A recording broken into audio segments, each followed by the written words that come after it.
seja bem-vindo a um dos nossos bate-papos de sempre. Hoje eu tenho uma coisa muito interessante para anunciar para vocês. Um acropolitano muito especial, que é o nosso diretor nacional de Nova Acrópole em Portugal, professor José Carlos Fernandes, ele escreve muito bem, é uma pessoa extremamente culta e tem uma série de artigos brilhantes sobre vários assuntos. Eu pretendo começar hoje uma série falando sobre alguns desses artigos dele. Hoje vamos falar sobre Hipátia, mas não simplesmente sobre a história de Hipátia. Ele produziu, fundamentado em dados históricos, um texto de autoria dele, um texto literário, onde ele simula uma aula de Hipátia dentro da escola neoplatônica de Alexandria, onde ela vai falar sobre aquilo que ela mais entendia, que era a matemática. Mas Hipátia não era só matemática, pelo menos não simplesmente a matemática pura, mas uma matemática também aplicada ao conhecimento humano, à filosofia.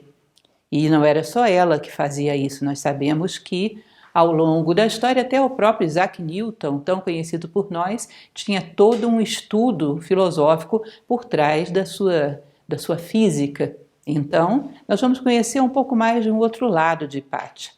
Mas é claro que todo mundo está interessado em saber um pouquinho da história dela. Olha, eu vou ser bastante sucinta na história dela, porque é muito conhecida, a internet está cheia de artigos falando sobre isso. Eu pesquisei bastante para cotejar uma versão razoável para vocês, porque tem muitas contradições em várias versões, e trouxe para vocês um perfil muito sumário. Eu recomendo a vocês que queiram conhecer um pouco mais, mas que não queiram pesquisar tanto em textos, assistirem o filme Ágora. Não é perfeitamente fiel, de forma alguma. Tem alguns detalhes aí que foram romanceados, é claro, como em geral se faz nos filmes. Mas, no geral, ele é interessante e passa uma noção da respeitabilidade desse personagem. Numa época em que era muito difícil as mulheres se destacarem, uma mulher de um porte tal que era capaz de calar as vozes masculinas na escola neoplatônica de Alexandria. Maior do que o seu pai, Theon, que era conhecido como um grande matemático, e uma mulher que tinha conhecimento em várias áreas. E é isso que nós nos propomos a falar um pouquinho. Hoje eu quero acrescentar para vocês, através desse belíssimo artigo do professor José Carlos Fernandes, onde ele fala de Hipátia e as cônicas. Nós vamos falar de hipérbole, elipse, parábola, circunferência. Não precisa se preocupar, eu não entendo nada de matemática. Eu também não sou grande entendedora. Mas vamos falar elementos muito básicos que permitam a gente fazer um paralelo disso com o conhecimento da vida que tinha Hipátia. Então, eu espero que você goste dessa nossa viagem, essa nossa aventura de hoje, e espero que acrescente alguma reflexão para você. Bom, então vamos lá. Hipátia, como falei para vocês, ela vive em Alexandria, nasce e morre aí, morre de uma maneira muito trágica. Ninguém sabe dizer exatamente quando nasceu Hipátia. Existe uma margem de erro aí grande, de 351 a 370 depois de Cristo. Mas ela morre certamente em 415. Essa sua morte é muito bem documentada, inclusive por um historiador contemporâneo, que era Sócrates, o escolástico, também conhecido como Sócrates de Constantinopla. Ela vive, então, cerca de 150 anos depois de Plotino, na mesma escola neoplatônica de Alexandria. Mas num momento onde vocês vão ver, normalmente, historicamente, consideramos a Idade Média como um milênio, que vai do século V ao século XV. Ela está vivendo aí entre o século IV e o século V. Ela é morta já no início do século V. Não é que a gente considere, bom, puseram uma bandeira e aqui começou a Idade Média. O processo é muito paulatino. Mas nós vamos ver que alguns elementos que depois vão caracterizar plenamente a Idade Média já estavam se apresentando aí. É interessante, inclusive, sob esse ponto de vista, para a gente entender um pouco a dinâmica da história. Então ela nasce filha de Theon, que já era um professor, um matemático muito celebrado na escola de Alexandria, que corajosamente ensina tudo à sua filha, que era muito pouco convencional em se tratando de uma mulher naquela época, e a sua filha é brilhante. É tão brilhante, Hipátia, que ela, aos 30 anos, assume a direção da escola neoplatônica de Alexandria. Era uma escola cheia de pensadores brilhantes e ela assume a direção apenas aos 30 anos. Aí nós temos aquela coleção, eu acho interessante quando a gente estuda pensadoras do passado, né? Porque é uma lista tão grande de tudo que eles fazem que a gente fica até meio confuso sobre o que eles eram fundamentalmente. Hipátia era uma matemática e filósofa, astrônoma, lógica, interessada praticamente, era uma universalista, interessada no conhecimento humano lato sensu, mas mais fixada nessas áreas, a matemática, a filosofia, a lógica, a astronomia. E dentro desse perfil, ela teve vários discípulos muito célebres, inclusive o chamado bispo Sinésio de Cirene, que foi um bispo expressivo dentro da igreja, que aprende muito de Hipátia, e entre também os seus discípulos estava o prefeito imperial de Alexandria, que era Orestes, que era seu amigo pessoal. Ela vive aí toda a sua vida em Alexandria, embora para todo o mundo da época, o mundo conhecido da época, Alexandria era tida como uma região violenta. O cristianismo estava convivendo com aquilo que eles chamavam de cultos pagãos. Dentro de Alexandria havia cristãos, judeus e vários adeptos de várias religiões pagãs, e além disso, o próprio cristianismo não era unificado em Alexandria. Então, para o mundo da época, até mesmo para Roma, Alexandria era um local que vivia um momento muito violento, muito complexo. Hoje há muita polêmica sobre o que realmente aconteceu aí, gente. A fonte mais segura que a gente tem é exatamente Sócrates, o escolástico. Mas houve já aí muita polêmica, eu vi a opinião de vários pensadores, tudo leva a crer que num determinado momento Hipátia teria caído em desgraça por alguma razão diante desse bispo. Esse bispo era patriarca de Alexandria.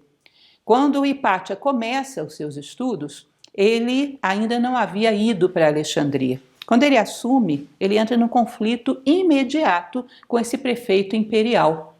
E esse conflito se dava por uma razão. O bispo Cirilo era um cristão muito radical, muito fundamentalista. Quando ele chega a Alexandria, parece que uma das primeiras coisas que ele faz é dissolver um grupo cristão que ele chama de herege, herético. Era um grande perseguidor das seitas cristãs que apareciam na época, enfim. E ele, como fundamentalista, tinha também um grupo fundamentalista que o seguia. E em alguns momentos isso entrava em conflito com o prefeito imperial da cidade. Então, num determinado momento, Orestes teria mandado executar um bispo, que era, um bispo não, um monge, Amônio. Então, basicamente, esse monge Amônio foi executado pelo prefeito imperial de Alexandria e o bispo quis se vingar disso.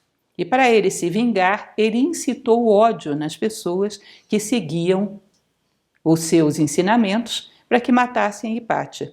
Se nós formos considerar essa história, o que nós vemos aí, é uma coisa curiosa, eu chamo a atenção de vocês, é o fato de que esse bispo Cirilo, ele tinha um certo pudor de assumir, queria mandar e matar Hipátia. Tanto que ainda existe na história um certo ruído, foi ele, não foi. Sócrates, o escolástico, dizia claramente, foi ele. Mas hoje ainda há historiadores que pensam, bom, ele jamais assumiu a autoria desse crime. Mas vamos tentar entender. O prefeito da cidade de um lado, do outro lado nós temos o bispo que era responsável por aquela cidade, e num conflito entre um cristianismo mais ameno e um cristianismo mais fundamentalista. O fato de que o bispo quisesse esconder que foi autor do assassinato de Hipátia, já é uma coisa um pouco promissora, porque apenas 100 anos depois já estava instaurado o pensamento medieval, e o que nós vamos ver é que quando se instaura o pensamento medieval, as mortes eram feitas com decretos de execução diretos, sem que ninguém mais tivesse pudor disso. Não sei se vocês entendem o meu raciocínio. Para Platão, pudor é um negócio bem interessante, ele separa pudor de vergonha. A vergonha é você se envergonhar de coisas boas, ela é má. O pudor é você se envergonhar de erros, ele é bom. Porque você exibir os seus erros frontalmente e não se sentir nem um pouco abalado por isso, significa uma pessoa despudorada. Ou seja, ela já abriu mão de ter uma aparência. Ela já considera que aquilo é certo, é verdadeiro, não tem nem sequer a preocupação de ocultar. Então, para Platão, e eu concordo, uma pessoa que faz um crime, manda fazer, mas ainda se esconde, não justifica essa pessoa de forma alguma, mas justifica que nesse momento, nessa sociedade, ainda havia alguma crítica moral sobre esse comportamento. Um século depois, não mais. Por que eu estou realçando isso para vocês no meio dessa história? Estou realçando por uma razão simples. Nós não podemos dizer que a violência existiu só na Idade Média ou que a violência existiu só na igreja. Isso é uma estupidez. Ninguém vai negar, e aliás, se alguém vier negar comigo que houve violência na Idade Média, eu vou achar que nós voltamos para a Idade Média. Evidentemente houve violência na Idade Média, mas daí a querer atribuir isso a um episódio isolado que a igreja fez, a violência continua entre nós a vida inteira. A violência é um fenômeno da humanidade. Ela existiu na história em vários outros contextos. O que eu quero dizer para vocês? A violência que nesse momento histórico em que vivemos, muitas vezes está oculta, ninguém sabe dizer como foi, quem mandou, o que está por trás. Se continuamos nessa toada histórica, em um século será explícita e será regulamentada. E isso foi a mentalidade medieval. Aquilo que num determinado momento causava pudor, no outro era explícito, no prazo de apenas um século. Portanto, é bem importante a gente prestar atenção nisso, né? A violência que vivemos daqui a um século estará como? Depende de como lidamos com ela agora. Vamos lentamente perdendo o pudor e trazendo todas as coisas à tona. E assim se entra numa mentalidade de uma era de terror, uma era medieval. Então, resumindo toda a história, Hipátia, num determinado momento, por vingança a esse monge apolônio, teria sido, quando ela saía do museu neoplatônico, ela teria sido pega na sua carruagem, arrastada pelas ruas, torturada, não vou entrar em detalhes como foi isso, porque isso é morbidez, e teria sido depois o seu corpo queimado. E morre então a grande filósofa de Alexandria. Muitos historiadores falam acerca dessa história, bem sintética que estou passando para vocês, que com Hipátia morre o pensamento clássico, a filosofia clássica. E é bem provável. É um impacto muito grande, porque a fama de Hipátia ia muito longe. Isso marca Alexandria como um lugar de obscurantismo, e há muitos levantes daqueles que se revoltam pela morte dela e daqueles que se revoltam defendendo esse bispo Cirilo, e isso fez com que o clima em Alexandria se tornasse ainda mais radical. Uma cidade que um século e meio antes tinha tido Plotino, tinha tido Amônio Sacas, um pouquinho antes, uns 2 séculos, tinha tido Ptolomeu, uma cidade que tinha tido os 2 origens, o cristão e o pagão. Essa região, que tinha sido tão brilhante, de uma hora para outra se obscurece e se deixa engolir por um pensamento fundamentalista e inimigo de qualquer versão que não fosse a sua. Percebam, isso é um fenômeno humano. Todos nós estamos sujeitos a isso. E essa cidade, que foi tão brilhante, parece que foi um dos primeiros lugares onde essa mentalidade se instaurou. Então, terminada essa fase inicial, vocês vão ver outra coisa interessante também que eu vi nas minhas pesquisas, é que 2 bispos, logo depois de Hipátia, foram mortos da mesma maneira que ela, 2 bispos cristãos, exatamente por essas dissensões aí entre Cirilo e o prefeito e essa confusão toda. 2 monges que eram Jorge de Laodiceia e Protério, foram arrastados pela cidade, foram lapidados, foram queimados, ou seja, cristãos, e pouco depois. Isso apenas para que a gente tenha um cenário mais completo sobre o que aconteceu. Ali se vivia um grande conflito. Ali se vivia um choque, inclusive, entre versões do cristianismo. E o pensamento diferente do oficial foi lentamente se tornando impossível de ser pronunciado. Eu não posso deixar de fazer algum paralelo com vocês, gente. Vocês sabem que o grande contato que eu tenho com vocês é, sobretudo, através de internet. Quantas vezes publicações, simplesmente porque dizem aquilo que ninguém admite ouvir, recebem 500 críticas a ponto de às vezes temos que tirar do ar. Quantas vezes hoje temos coisas simples que já não podem ser pronunciadas.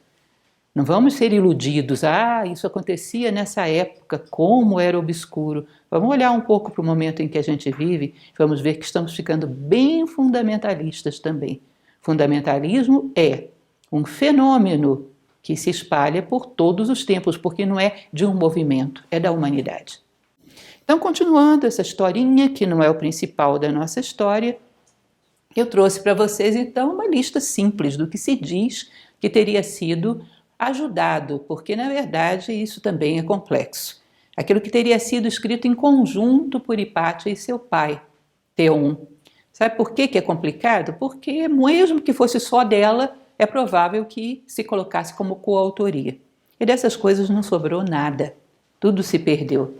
Então ela tinha um comentário sobre a aritmética de Diofanto, volume 13, ela tinha um comentário sobre as cônicas de Apolônio de Pérgamo, nós vamos falar já já sobre esse Apolônio de Pérgamo, ela faz uma edição da versão existente da obra Almagesto de Ptolomeu, essa obra Almagesto, de onde vem a concepção astronômica que o mundo seguiu por mais 1000 ou 1200 anos, só foi ser derrubada bem tardiamente lá pelo Renascimento. Ela faz uma recompilação, uma edição desse texto sobre o qual seu pai trabalha. Agora é interessante o que se fala, que ela trabalhou sobre astronomia, o Almagesto, mas ela trabalhou também sobre o Tetrabiblos, que tratava de astrologia. Ela também tinha esse lado, de gostar desse conhecimento, digamos assim, mais profundo, mais voltado para paralelos com a natureza humana, e que depois caiu em tanto demérito, né?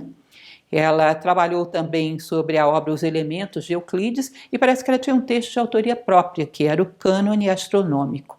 E fez um mapeamento de corpos celestes, se diz que participou da criação do astrolábio, entre aspas, o astrolábio já havia sido criado, ela aperfeiçoou esse instrumento.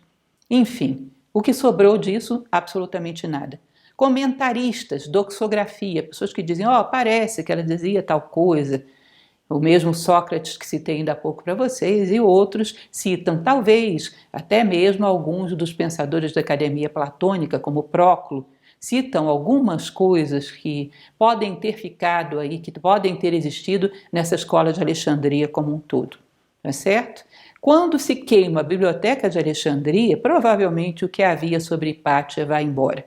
Então nós temos apenas a memória de uma mulher.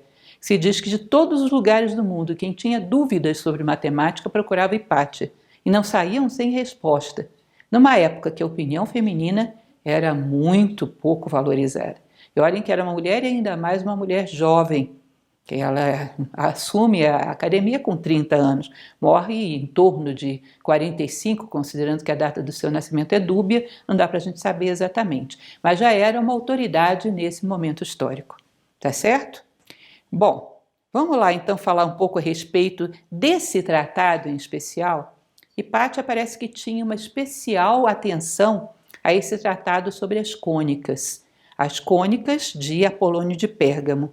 Esse Apolônio de Pérgamo é um estudioso que fez um tratado composto de 8 livros, falando especialmente sobre as seções cônicas. Já já eu vou explicar para quem não é da área matemática, eu tampouco sou, um pouco do que se trata. Mas essa história dessas seções cônicas, gente, essas curvas como a hipérbole, a parábola, a elipse, a circunferência, sempre foram objeto de uma atenção muito especial de vários pensadores.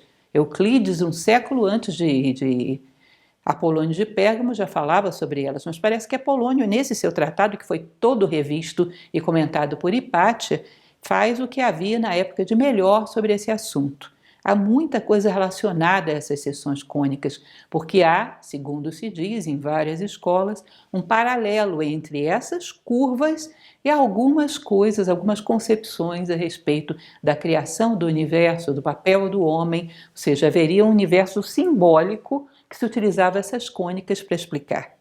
E o que nós vamos fazer hoje, então? Vamos trabalhar um pouco a respeito do texto do professor José Carlos Fernandes e vamos ver as concepções que ele coloca a respeito dessas cônicas. Um pouquinho da explicação, mas bem básico da explicação matemática e o simbolismo. Esse texto que eu propus para vocês, ele fala a respeito dessas relações simbólicas. É um texto muito curto, tem 2 laudas, e eu espero que esse nosso bate-papo ajude vocês a entenderem. Então nós temos, imaginem vocês, normalmente se fala de um cone duplo de revolução. O que é um cone duplo de revolução? Você pega um lápis e faz ele dançar como se fosse um peão. Você vai ter um cone invertido em cima e um cone na posição correta abaixo. Isso é um cone duplo de inversão. Não vou trabalhar com isso para não complicar muito. Vou pegar um cone simples. Imagine um cone na sua frente. Nós temos a possibilidade de ver nesse cone uma circunferência, uma elipse, uma parábola e uma hipérbole. Dentro dessa imagem que vocês estão vendo, nós vamos ver que existe um plano que passa de maneira horizontal por dentro de um cone. Esse plano que passa de forma horizontal forma uma circunferência.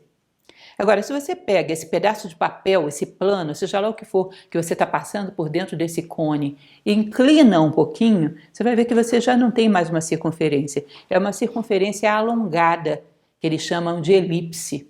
Essa elipse é curiosa, porque a circunferência, sabemos, é um conjunto de pontos equidistantes do centro. A elipse, que é essa alongada, ela tem dois centros, dois focos. Ela é definida por um conjunto de pontos cuja distância para esses dois focos somada é uma constante, é a mesma. Então é como se você esticasse a circunferência. Você tem uma elipse, dois focos. Na verdade é o contrário. A circunferência é que é um caso especial da elipse. A elipse vai juntando os dois focos, puf, concentra num só. Então, essa é uma segunda figura geométrica. A terceira figura geométrica é quando você não passa esse plano atravessando todas as laterais do cone. Você passa ele inclinado. Mas imagine, você tem o cone, você vai passar um plano inclinado em paralelo com uma das laterais do cone. Essa forma que você vai ter passando esse plano inclinado num paralelo perfeito com o ângulo da lateral vai ser a parábola. A parábola, então, nós vemos ela ali, ela é sempre um conjunto de curvas que são formadas por esse plano que foi passado em paralelo com o lado do cone. Agora, se você pega esse seu plano e não passa em paralelo com a lateral, você começa a aumentar o ângulo, inclinar de outro jeito, até ficar em paralelo com o eixo. Todas as figuras que são formadas por ângulos diferentes, essas são as chamadas hipérboles. Essas curvas, gente, durante muito tempo foram consideradas muito especiais por vários pensadores. E Hipátia não é diferente, porque elas são carregadas de simbolismos. E eu vou tentar explicar para vocês um pouco por que, para essa pensadora do século V depois de Cristo, estudar essas curvas trazia tantas coisas. Por que isso traz dentro de si tantas relações? É claro que para entender os ensinamentos de Hipátia, só sendo discípulo de Hipátia. E, na verdade, o que nós vamos dar é só algumas bases, alguns elementos, para que vocês entendam que por trás das aparências pode haver muitas capacidades de relação muito profundas. Então, vamos lá? Coragem para aqueles que têm medo de matemática, vamos que vai ser bem tranquilo. Então, a geometria sagrada é algo comum em tudo quanto é tradição que vocês podem imaginar. Existe geometria sagrada na Índia, no Egito, em todo canto. Particularmente na escola neoplatônica de Alexandria, parece que era uma das disciplinas prediletas de Hipátia. E ela então ensinava os elementos matemáticos convencionais e depois dava a dimensão simbólica do que ela estava falando. Nós vamos ver um pouco então a respeito das cônicas e por que isso era tão especial. Vocês vão ver que a parábola em particular, ela tem uma característica muito interessante. Se você pega um ponto qualquer, pega uma folha de papel em branco na sua frente, pega um ponto, faz um pontinho e passa uma reta em paralelo com isso, uma reta. Se você fosse traçando todos os pontos que têm a mesma distância desse ponto e dessa reta, um aqui, outro ali, outro ali, outro ali, você desenharia uma parábola. Ela é definida assim geometricamente. Você pega uma reta e um ponto e você vai desenhando todos os pontos que estão equidistantes dessas duas realidades, ao longo da reta, com a mesma distância aqui e lá. Isso é uma parábola. Essa parábola tem uma série de características interessantes. Uma delas, que o professor José Carlos vai falar aqui em primeiro lugar, é o fato de que tudo aquilo que você impulsiona traça uma curva parabólica. E isso é relacionado, em todos os clássicos, com a trajetória da vida. É como se os corpos físicos fossem lançados a uma trajetória, onde eles ascendem, passam o mais próximo possível do mundo das ideias platônico, chegam à sua plenitude, onde florescem, frutificam, depois começam novamente a retornar para a Terra. um ângulo de saída idêntico ao de entrada, não é isso? Eles vão então fazendo essa curva, chegam o mais próximo possível dos seus ideais, dos seus referenciais, aí frutificam, trazem à Terra essa influência celeste e começam a decair. E segundo Hipátia, no texto desenhado, o texto literário desenhado pelo professor José Carlos, haveria o contrário também, vira essa parábola de cabeça para baixo.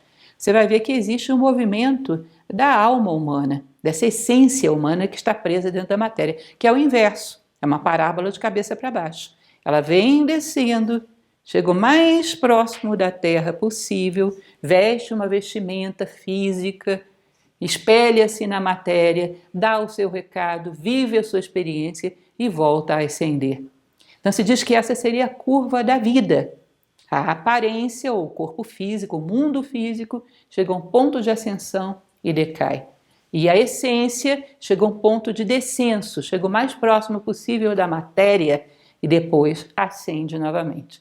Há muito tempo eu fazia uma palestra sobre a origem das celebrações modernas que trabalha com algo parecido com isso. Esse ponto onde a consciência, a maturidade do corpo está no seu ápice e a consciência está o mais madura possível também. Aí ela dá o seu recado ao mundo, ela entrega, ela floresce e frutifica. E depois cada um segue o seu curso. A matéria, a César o que é de César, a Deus o que é de Deus. Ou seja, o corpo volta para a terra e a alma volta para o seu plano, seja lá qual for. Eu vou entrar aqui em considerações teológicas, né? Então, o crescimento e a decadência dos organismos vivos e os ritmos da alma na matéria seriam parabólicos, segundo essas tradições, segundo esse neoplatonismo de Hipátia. A parábola representa os ritmos da vida, tanto em essência quanto em aparência. Nós vamos ver mais adiante que ela ainda representa mais algumas coisas, como, por exemplo, a verdadeira mente humana seria parabólica também. E o outro elemento que nós vamos mostrar aí é a hipérbole. A hipérbole, vocês vão ver que se você colocar esses dois focos dentro delas, você vai ter a hipérbole da seguinte maneira: você coloca esses dois pontos, você vai ter um conjunto de pontos. A distância deles para o segundo foco, subtraída da distância para o primeiro foco, o maior do menor, você vai ter uma constante. Então, digamos, você vai traçando pontos que têm essa configuração. Você subtrai a distância do foco 2 do foco 1 e vai dar sempre uma constante. Aí você vai traçando de um lado e do outro lado as hipérboles, tá? Então, essa seria a característica geométrica das hipérboles. Vocês percebem que elas estão em oposição, cada uma com o seu foco. A hipérbole representaria, dentro dessa tradição, as atrações e repulsões do mundo material, as características da dualidade. Ou seja, nos atraímos por um polo, viramos de costas para o outro, mas sempre estamos em relação com os dois. Já já, quando virmos a elipse, você vai entender o que representam esses dois polos. Então, o homem tem um polo material e um polo espiritual. Está sempre mais atraído por um do que pelo outro, mas não perde relação. Mas essa tendência a focar em um só e não no outro vai gerar as atrações e repulsões do mundo material. Então seria mais uma lei do mundo manifestado representada pela hipérbole. Então ela vai explicar uma coisa que eu achei belíssima, gente. Se a gente voltar lá atrás, eu sei que essas coisas são complicadas, não tenho preconceito, vamos devagar. Se a gente voltar lá um pouco na matemática pitagórica, ou mesmo na matemática indiana, vocês vão ver que eles representam sempre a unidade como um ponto. Um ponto é adimensional. Ele representa, então, uma coisa que não está na matéria, porque não tem dimensão. Tudo que está no mundo material tem alguma dimensão. Esse ponto, então, representa o plano espiritual. Ele é definido ali por uma coisa que está ali, mas, na verdade, não tem dimensão nenhuma. Ele representa a unidade, o mundo espiritual.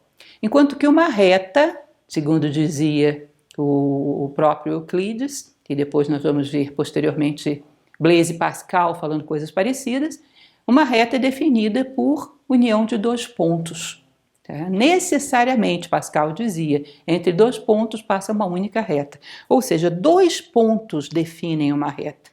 Então, um ponto é a unidade, é o mundo espiritual. Dois pontos é o mundo material, é a dualidade. O mundo material é definido pela dualidade. O quente, o frio, o macio, o resistente, o luminoso, o obscuro, o alto e o baixo, tudo que existe no mundo é dual. Então a dualidade é a lei do mundo. enquanto que a unidade é a lei do mundo metafísico, físico e metafísico. Agora você percebe que quando você coloca uma reta que é definida por 2 pontos e um pontinho lá em cima e vai traçando todos os pontos que são equidistantes dos dois, você tem uma parábola? Quando você traça isso, gente, você percebe que a parábola, que é uma curva, ela é filha do ponto com a reta. Ela nasce de um monte de pontinhos que são equidistantes dos dois. Então ela é filha da unidade casada com a dualidade. Então ela traz traços do Pai, Espírito, e traços da Mãe, Matéria. A parábola seria uma imagem do cosmos, da criação.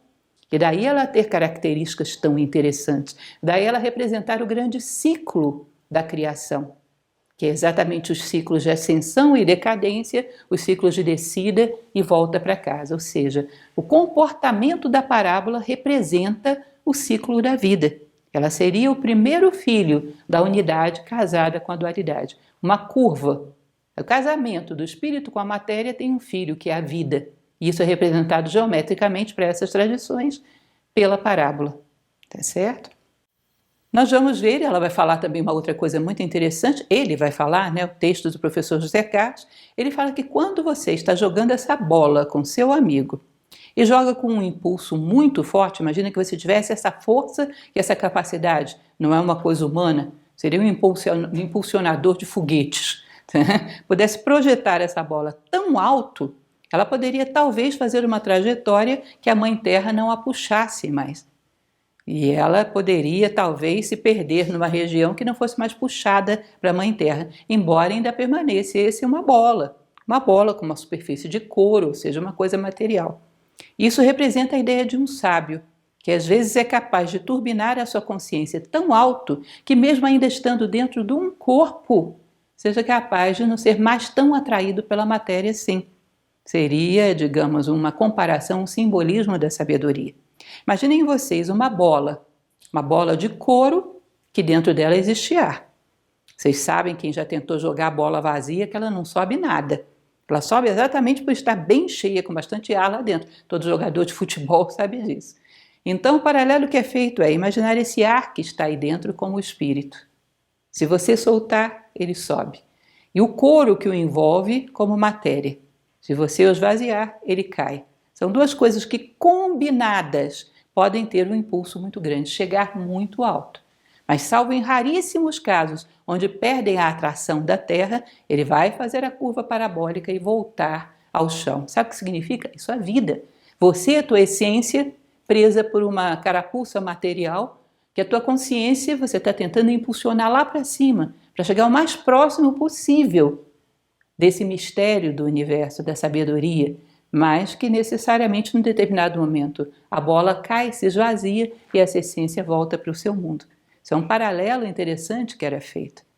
Então, muito raramente, sem perder o corpo físico, os homens chegam a entender os mistérios dos céus. Seria uma consciência tão poderosa que fosse capaz de arremessar essa bola além do alcance da gravidade da Terra. Porque a Terra, através da gravidade, ela puxa para cá os seus filhos, como se fosse uma grande mãe. Ela puxa os seus filhos de volta para ela. Seria possível que a atração, seria necessário que a atração pelo Pai Espírito fosse tão grande que você fugisse a essa atração da Mãe Matéria, da Mater Matéria. E isso só sábios com um poder de consciência muito grande. Em geral, nós fazemos esse ciclo. A nossa bola de couro cheia de ar espiritual cumpre o seu ciclo. A nossa consciência desce e volta ao seu mundo. Num determinado momento elas se separam. E isso é que nós chamamos de morte. Que ela vai dizer que esse é o mistério da vida representado pela parábola. Ou seja, a parábola é um símbolo nascido do céu e da terra, que representa a curva da vida que se traça entre os dois. O que mais nós podemos falar sobre isso? Uma coisa muito interessante que ela continua falando, o professor José Carlos continua falando a respeito da parábola. Ele vai dizer que a mente humana propriamente dita, quando se qualifica como tal, a mente humana ela se torna parabólica. Deixa eu tentar entender e explicar para vocês o que é isso. Vocês já devem ter ouvido falar de antigas tradições, sobretudo a alquimia, que falava dos 4 elementos do mundo: terra, água, ar e fogo. Os elementos materiais. Imagine que esses elementos materiais são os constituintes do couro da bola. Tá? Então nós temos um corpo físico, a energia que circula esse corpo, nós temos as emoções e uma mente prática, concreta, voltada para a sobrevivência. Os indianos chamavam isso de quaternário. Quando surge uma mente que já não está mais só interessada em como vai comer hoje, mas começa a se interessar pelos mistérios do universo, sobre valores, sobre querer entender a unidade, o sentido da sua própria presença na Terra, começa a querer entender e manifestar o amor de forma cada vez mais pura, vontade, amor, inteligência, começa a querer usar essas ferramentas de uma maneira mais pura, isso já não é uma mente voltada para a sobrevivência. Vocês vão de convir que alguns desses valores são perfeitamente dispensáveis para a sobrevivência e alguns deles podem até atrapalhar. Então, essa nova mente, que é o quinto elemento que nasce voltado para cima, é uma parábola. Essa parábola, ela tem uma característica muito interessante. Então, ele vai falar sobre a mente parabólica. Coloquei para vocês aí uma característica de uma parábola, que é um receptor de luz e de som. A parábola, vocês olhem o farol do carro de vocês, é uma parábola. Um refletor de luz e de som para emiti-la ou um receptor.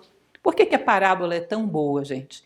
Entram nesse aparelho parabólico, a antena parabólica da sua casa é assim, entram vários sinais de luz, sinais de som, mas eles são muito dispersos e muito fraquinhos. E o que acontece com esses sinais quando batem na parábola? Eles ricocheteiam sempre numa mesma direção. Batem para lá e para cá, puf, saem numa mesma direção. Saem num feixe concentrado, numa única direção.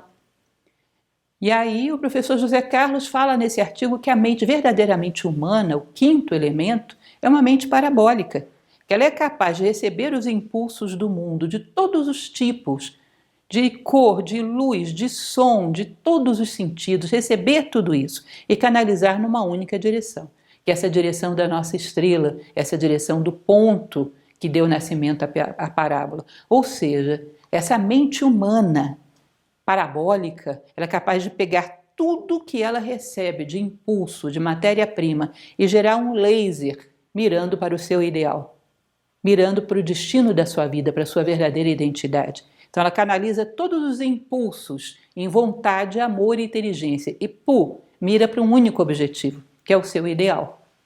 Ele diz então que a mente humana é idealística e é muito bem representada por essa ideia da parábola. Então, se você usa sua mente verdadeiramente humana, tudo que chega para você pode ser transformado em impulso para você caminhar para o seu ideal. Isso não é interessante, gente? Lembrem daquela frase que tem 1000 versões para o autor dela, que parece ser uma frase de fundo confucionista, que diz que o bom piloto, que sabe onde está o seu porto, maneja suas velas de maneira que todos os ventos lhe sejam favoráveis. Se o vento veio de lá, ele maneja de um jeito tal que tudo conduza para o seu porto. Não é a mesma ideia?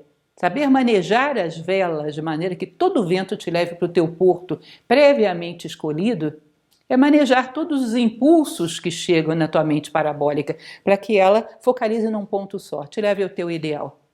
A condição plena do ser humano realizado em valores, virtudes e sabedoria. Essa é a ideia também. Esse elemento parabólico está muito associado à capacidade de concentração e de foco da mente humana superior, sempre mirando para cima, para uma estrela, para um ideal metafísico. A elipse, que nós vimos que é também um corte de um cone, é um corte inclinado, passa por todas as laterais do cone, só que é uma circunferência alongada. Ela tem uma característica muito interessante, como eu falei para vocês, ela tem 2 focos. A característica de uma elipse é, qualquer ponto que você pega à sua volta, você pega a distância desse ponto a um foco, a distância desse ponto ao outro foco, soma e dá sempre uma constante. Quaisquer desses pontos aí em volta. Você soma a distância de um foco e do outro, dá sempre uma constante. Que assim você desenha. O pessoal costuma ter um brinquedo para fazer elipse que é interessante. Você coloca 2 preguinhos, prende um barbante que seja um pouco maior do que a distância entre os dois, coloca a ponta da sua caneta ali e vai girando. Você descreve exatamente uma elipse. Você não vê, mas esse barbante vai desenhando esses pontos da elipse que a distância, somando os dois pedaços do barbante, é um barbante só, sempre é a mesma. Tá? Então, gera essa circunferência achatada. O que nós sabemos hoje a respeito da elipse? É uma coisa bem interessante. A elipse, todo raio de luz ou de som que entra por um dos focos vai bater no outro. Isso já foi largamente testado, né? Toda fonte de luz ou de som que entra por um foco da elipse, vai bater no outro.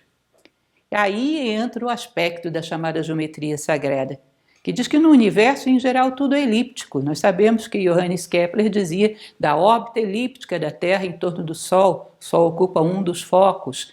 Parece que vários planetas se comportam da mesma maneira e também alguns cometas fazem uma órbita elíptica envolvendo várias estrelas dentro de períodos fixos. Conhecemos aí o nosso Halley. Eles vão envolvendo vários sistemas em períodos fixos. Ou seja, a elipse é uma forma bastante conhecida dentro da manifestação. Agora, ela tem um foco conhecido e um foco desconhecido. Esse foco conhecido seria o foco da nossa vida material. Você sabe qual é? Qual é o foco da sua vida material? Onde você trabalha, quem são seus familiares, quem são seus amigos, quais são seus interesses, em torno do que a sua vida material gira. E tem um outro foco, que é metafísico ou espiritual, que esse é o foco oculto, que você não vê, ignora às vezes pela vida inteira. Mas acontece que mesmo que você não veja, há uma relação entre esses dois focos. Tudo que entra por esse foco material que você tomou como centro vai repercutir lá nesse foco sutil, metafísico da tua essência. E ali vai gerar uma sensibilidade acerca do alinhamento ou não da tua vida com a tua natureza humana. E as respostas disso voltam desse foco metafísico para o foco físico, em angústia, em depressão, em estresse, por um sentimento que a gente não sabe dizer de onde veio, mas que está te indicando. Você não está sendo coerente com aquilo que você é.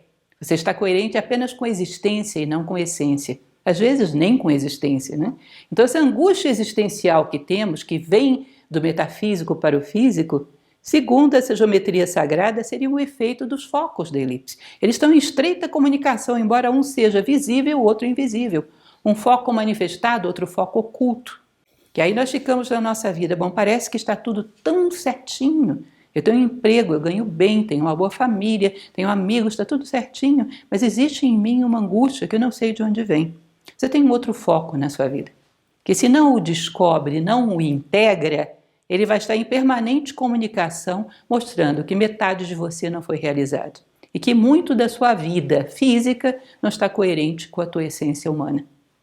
E aí talvez haja uma razão metafísica representada pela elipse para o fato de termos tanto desequilíbrio. Olharmos para um foco só, quando na verdade existem dois. Vocês vão ver, como falamos, que a circunferência é um caso especial da elipse. O que vai acontecendo com a circunferência? Esses dois focos vão se aproximando à medida que a elipse vai se achatando, né? Vai se aproximando da perpendicular ao eixo do cone. Então esses dois focos vão se aproximando até que se fundem num só.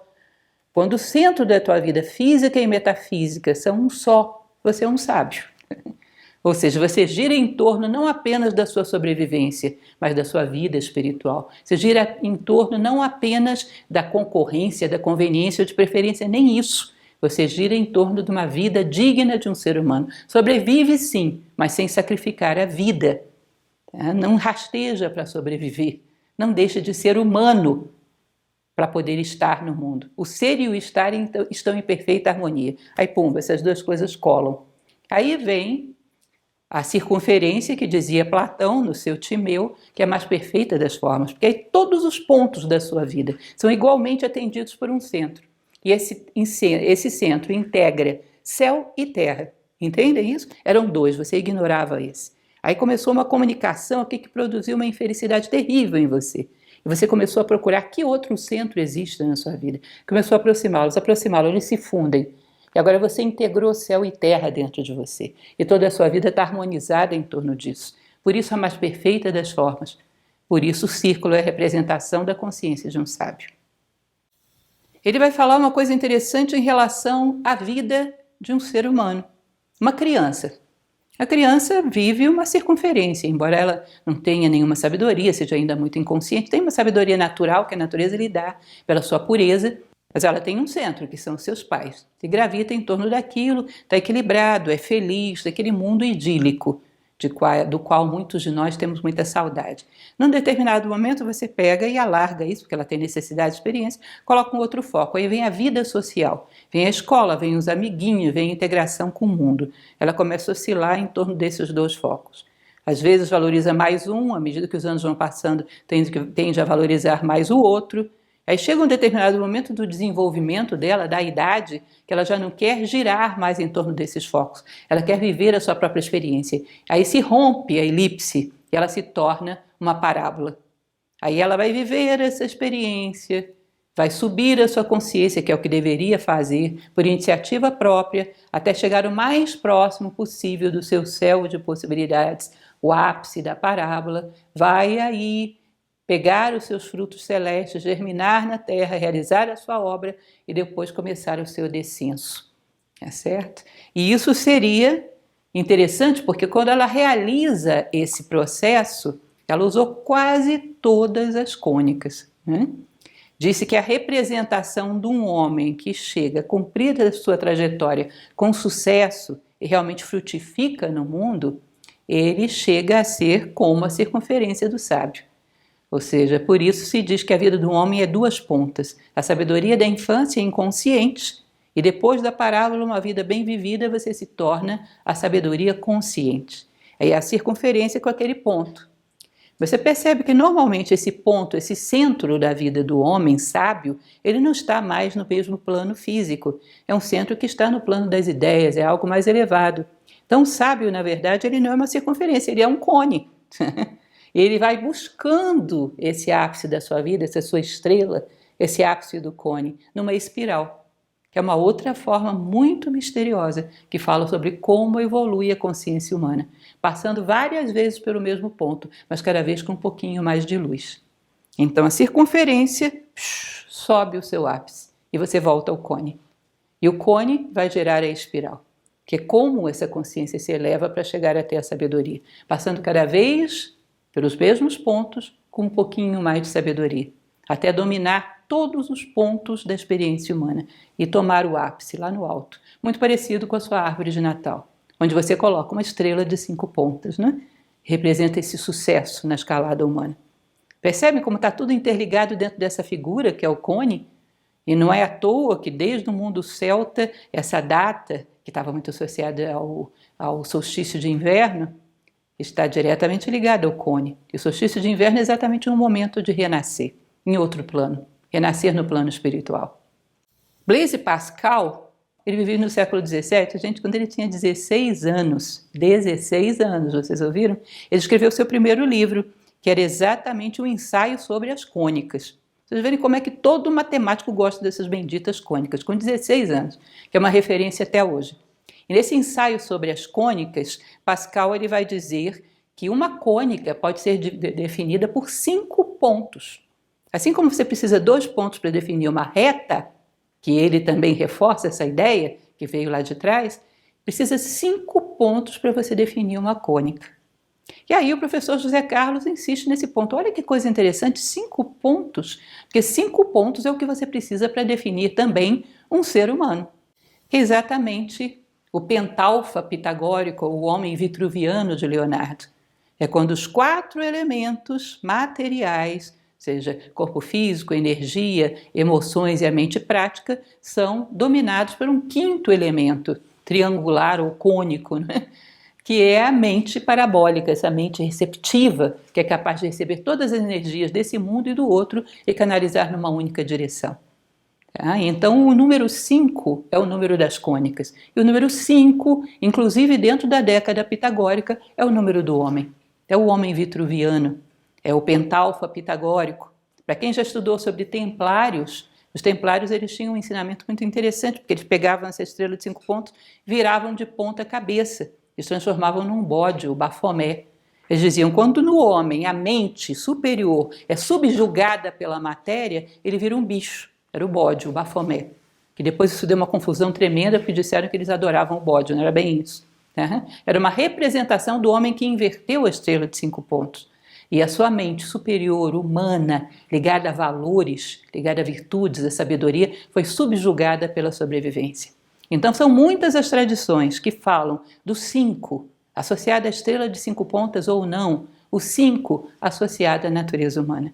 E uma seção cônica é definida por 5 pontos, segundo Pascal e confirmado pela matemática ao longo da história, passível de ser confirmado por qualquer um de nós.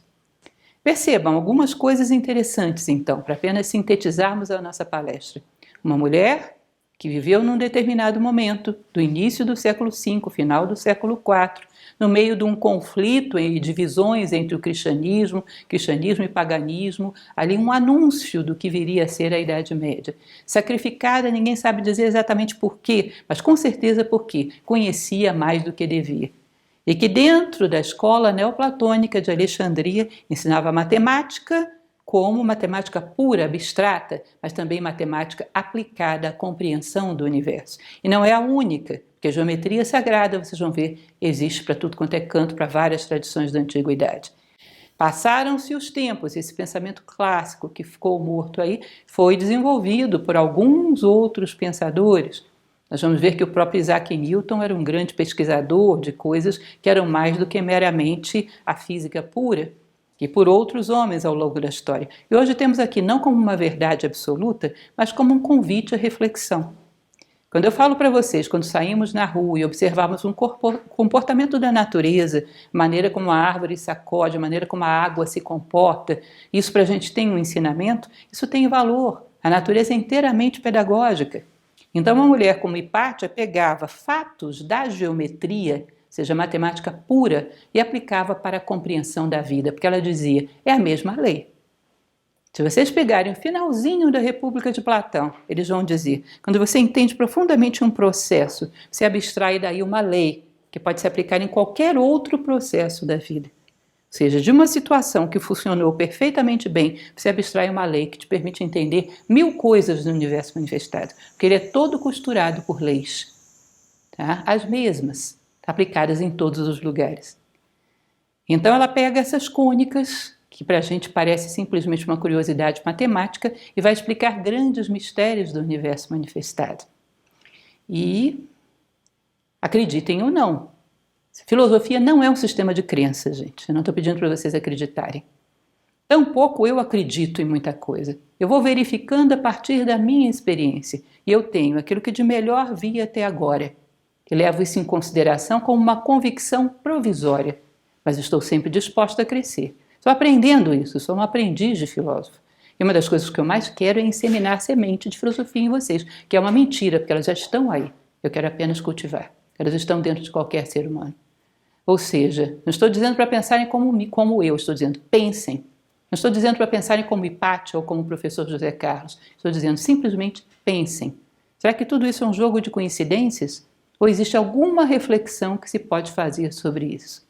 Uma coisa é certa, para Hipátia e para vários outros grandes estudiosos da história, as cônicas representam um mistério. O mistério da natureza, que era revelado só àqueles que fossem capazes de ver e entender. Eu espero que tenha sido interessante para vocês, matemáticos ou não.